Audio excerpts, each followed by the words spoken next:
Shrimad Bhagavatam canto 1 chapter 18 महाराजा Parikshit cursed bye ए ब्राह्मण boy. ब्राह्मण बालक द्वारा महाराजा परीक्षित को शाप। परीक्षण महाराजुनకు ब्राह्मण बालुनि शापము। टेस्ट 37 इति लंघिता मर्यादं तक्षका सप्तमिहनि ददिक्ष्याति स्म कुलद्गारं चोदितो मे तद्द्रुहम्।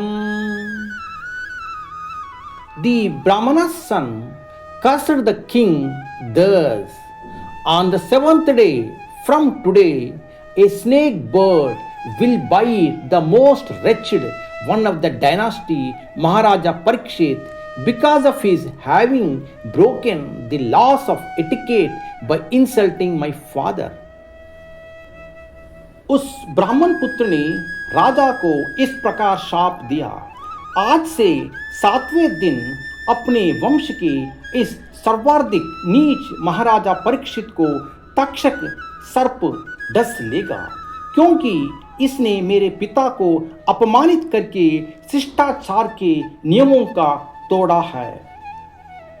బ్రాహ్మణ బాలుడు రాజును ఈ విధంగా శపించెను: నా తండ్రిని అవమానించడం ద్వారా మర్యాదను అతిక్రమించిన ఆ కులం గారుని పరీక్షణ్ మహారాజు నేటికి 7వ రోజు తక్షకుడు కాటు వేయుగాక।